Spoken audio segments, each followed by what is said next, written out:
Hello everyone, and welcome to today's session on mental health matters. Today, we're going to explore ways to support mental well-being and keep a healthy, balanced mindset. Let's start by asking the question, when you hear the term mental health, what do you think of? A lot of people only think about mental illness or mental disorders like depression, anxiety, or bipolar disorder, but it's so much more than that. In many ways, mental health is just like physical health. Everybody has it and we need to take care of it. It's our feelings, our thinking, our moods, and how we handle life's up and downs. It's best to think about mental health as being on a continuum rather than people being either mentally ill or mentally well. We are all on the continuum, and we move up and down according to factors such as our genetic makeup, upbringing, life circumstances, and the stresses we are under. At one end of the continuum, we have mental disorders or conditions like depression or different types of anxiety disorders, PTSD, bipolar disorder, and many more. We call this the ill stage. And at the other end, we have stages of positive mental health when we're thriving, content, and fulfilled. We call this the healthy stage. In between, there are other stages. The reacting stage, where we might feel distressed and overwhelmed, a bit anxious or in a low mood but are capable of performing daily life functions. And the injured stage, where we might feel very distressed, unable to cope over a longer period of time. This in turn starts to have an impact on performing daily life. So, what impacts our mental health?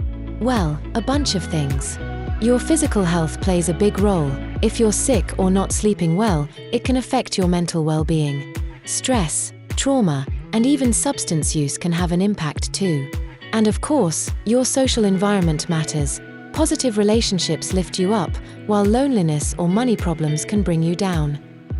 At the heart of good mental health is something called resilience, the ability to adapt to life's ups and downs.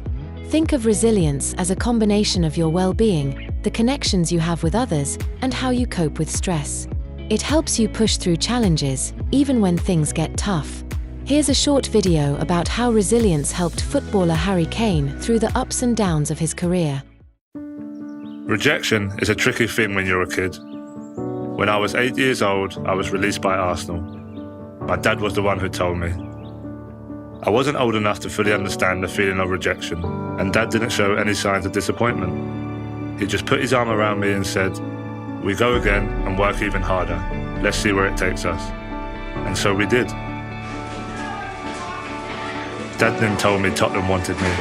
We took the opportunity and put in the hard work. I was desperate to make the first team, but I had to be patient and I had to keep believing in myself. I kept thinking to myself before every game, I'm going to do it. I'm going to work as hard as possible. But then I was sent out on loan. It definitely wasn't easy. I had to work hard through some really tough times. There was self-doubt, but I didn't want anyone feeling sorry for me. I kept repeating to myself, we go again and work even harder. I was determined to prove that I was good enough. I knew my chance was going to come.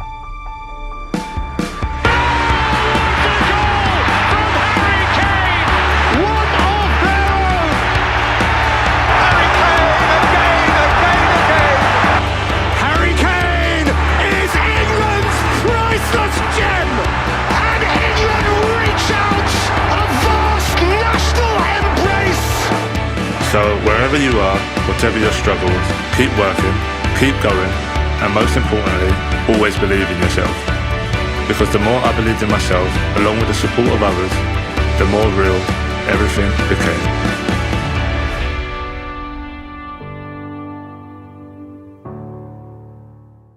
Throughout this presentation, we have mentioned the word stress a few times, but not all stress is bad. Did you know there's something called eustress? It's the kind of stress that motivates you to grow and take on new challenges. But of course, too much stress, known as distress, can lead to anxiety, burnout, or even physical health issues. Finding a balance is key, knowing when to push yourself and when to take a step back. Here's another short video on managing and understanding stress. Stress is something that we all experience sometimes. When problems and pressures get too much, we can start to feel overwhelmed and struggle to cope. Everyday pressures like work, money, and family worries can place huge demands on us, as can big life events like losing your job, family breakdown, or the death of someone close. The stress bucket is a helpful way of thinking about your problems and finding different ways of looking at what's causing your stress. Imagine that you carry a bucket with you. As the day goes by, different problems and demands fill up your bucket. When your bucket overflows, the stress can make you angry, anxious, or sad. The good news is there are things that you can do to manage these problems and stop your bucket overflowing. Try and exercise a bit more, eat well, and get more sleep. Get support by talking to someone you trust and telling them how you feel. Make a list to help break problems down and think about your priorities. What smaller tasks should you tackle first? Try the relaxation ideas on the Mindwell website. Take a short break, practice breathing techniques, and find the things that work for you. Making these small changes can feel good, like turning on a tap to release some of the pressure you're feeling. Explore the Mindwell website for more helpful tools and ideas for coping with stress and keeping your buckets from overflowing. So, how do we boost our mental health? A few simple steps can make a big difference. First, build strong connections with your friends and family. Having people you can rely on is super important. Next, practice managing stress, whether it's through mindfulness, hobbies, or exercise. And finally, make time for the things that bring you joy, whether that's playing sports, listening to music, or just chilling with friends. Another tip: don't forget the basics. Get enough sleep, eat well, and set small, achievable goals for yourself. All of these things can help create a more positive mental space. If things ever feel too tough, remember, it's okay to ask for help.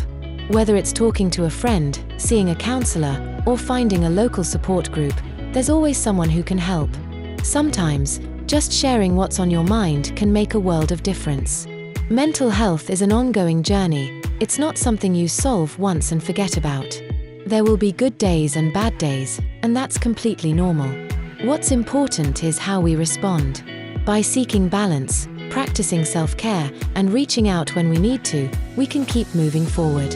In the end, mental health is a part of all of us. So, let's keep the conversation going, support one another, and make sure we're all taking steps toward living healthier, more balanced lives. Thanks for watching our presentation, and remember, you're never alone on this journey. The pastoral support team are always available to help you with any concerns you may have about your mental health.